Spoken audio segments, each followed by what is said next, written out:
বাণিজ্য বন্ধ করতে হবে। শিক্ষকদের গবেষণা ও পাঠদানের পর্যাপ্ত সময় সুযোগ গুণগত মান নিশ্চিত করতে হবে। শিক্ষকদের বেতন বৃদ্ধি করতে হবে।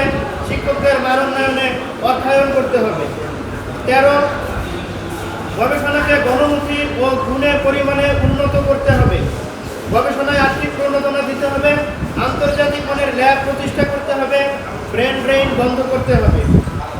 14 শিক্ষকদের সিলেবাস নির্ধারণে অধিকতর স্বাধীনতা দিতে হবে। শ্রেণীকক্ষ ও শ্রেণীকক্ষের বাইরে গবেষণা ও লেখালেখিতে ছাত্র ও শিক্ষকদের মত প্রকাশের পূর্ণ স্বাধীনতা দিতে হবে। ছাত্রদের বিষয় ও শিক্ষক বাছাইয়ের সুযোগ সৃষ্টি করতে হবে। বিশ্ববিদ্যালয়কে সরকারি আহ্লা ও কেরানি তৈরির কারখানা নয়, অর্জিত শিক্ষা সংশ্লিষ্ট প্রবল কর্মসংস্থানের ব্যবস্থা করতে হবে।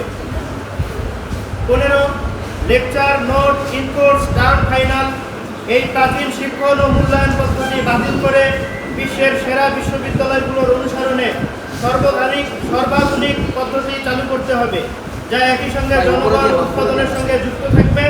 আন্তর্জাতিক আদান প্রদান বৃদ্ধি করতে হবে। অবকাঠামোগত সুবিধা। 16 শিক্ষা, গবেষণা, আবাসন, খাদ্য, পরিবহন, খেলাধুলা ও সাংস্কৃতিক কর্মকাণ্ডের জন্য সুলভ ও মানসম্পন্ন অবকাঠামো উন্নয়ন করতে হবে। ফ্রি ইন্টারনেট ও ই-লাইব্রেরির ব্যবস্থা করতে হবে। প্রতিটি হলে আধুনিক ব্যায়ামাগার প্রতিষ্ঠা করতে হবে। আধুনিক হাসপাতাল ও পরীক্ষাগার প্রতিষ্ঠা করতে হবে। বিশ্ববিদ্যালয়ের প্রকৃতি সংরক্ষণ করে নির্মাণ কাজ পরিচালনা করতে হবে। সাংস্কৃতিক কর্মসূচি। 17 সাংস্কৃতিক ও বুদ্ধিবৃত্তিক তৎপরতায় ছাত্র শিক্ষকদের জন্য বিশেষ প্রণোদনা ও আর্থিক সহায়তা দিতে হবে। বিনামূল্যে অবকাঠামোগত সুবিধা দিতে হবে। শিক্ষার্থীদের মধ্যে জুনিয়র সিনিয়র ভিত্তিক অগণতান্ত্রিক আধিপত্য দূর করতে হবে। 18 প্রত্যেক ধর্ম ও বিশ্বাস চর্চার অধিকার ও ভৌত সুযোগ সুবিধা রক্ষা করতে হবে। ধর্ম, বর্ণ, জাতি, ভাষা বা লিঙ্গগত পার্থক্যের কারণে কোনো শিক্ষার করার নামে ক্রমাগত বেতন বৃদ্ধি সহ বিশ্ববিদ্যালয়কে কর্পোরেট সংস্থা ও সাম্রাজ্যবাদী ব্যবস্থার রূপাঙ্গে পরিণত করার প্রকল্প বাতিল করতে হবে। 20 রাষ্ট্রকে বিশ্ববিদ্যালয়ের জন্য অর্থায়ন করতে হবে। ছাত্রদের আর্থিক অবস্থান বিবেচনায় বেতন ফি নির্ধারণ করতে হবে। দরিদ্র ছাত্রদের বৃত্তি দিতে হবে। প্রগতিশীল কর ব্যবস্থার আওতায় বড় ব্যবসায়িক প্রতিষ্ঠান থেকে বিশ্ববিদ্যালয়ের জন্য কর বা সেস আদায় করতে হবে। 21 শিক্ষার্থীদের খণ্ডকালীন কর্মসংস্থানের জন্য বিশ্ববিদ্যালয়ের ব্যবস্থাপনায় উপযুক্ত ধরনের অর্থনৈতিক উদ্যোগ বড় আকারে বিনিয়োগ করতে হবে।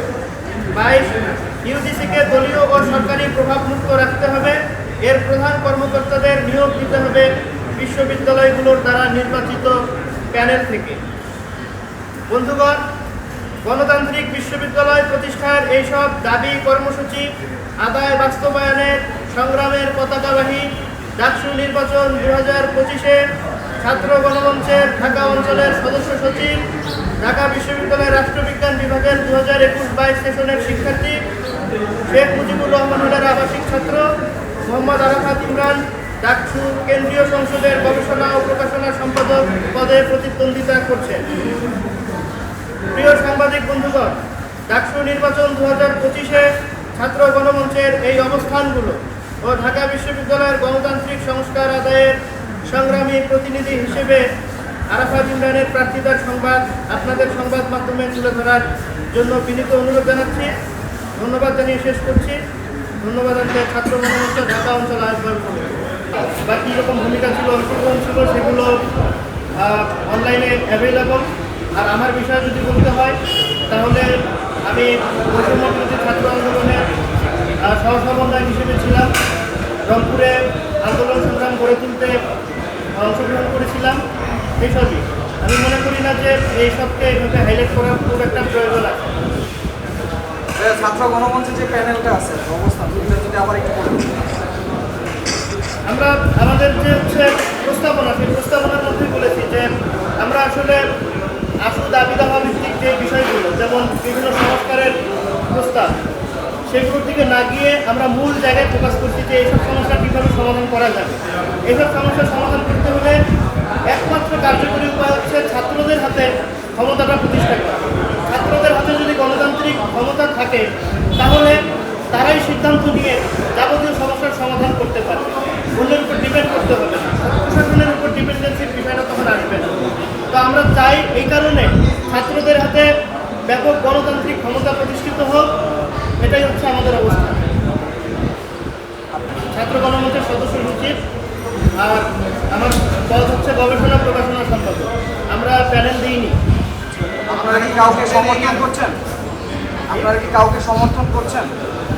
সমর্থন ছাত্র গণমঞ্চের সমর্থনের অবস্থান থেকে থাকতে পারে, কিন্তু ইন্ডিভিজুয়ালি আমার ব্যক্তিগত সমর্থন থাকতে পারে, সেটা আলাদা বিষয়। আর ভাই যে প্রশ্ন করলেন আমরা কেন জোটে যাইনি, বা এখানে যে প্রতিরোধ পর্ষদ যে জোট গঠন হয়েছে বামপন্থীদের থেকে, আমরা কেন সেখানে যাইনি। তো আমরা যে অবস্থান তুলে ধরলাম আমাদের প্রস্তাবনা, সেই প্রস্তাবনায় আমাদের ছাত্রদের গণতান্ত্রিক ক্ষমতা প্রতিষ্ঠার জন্য একটা কর্মসূচি আছে। আমরা এইটা নিয়ে ছাত্রদের কাছে যেতে চাই।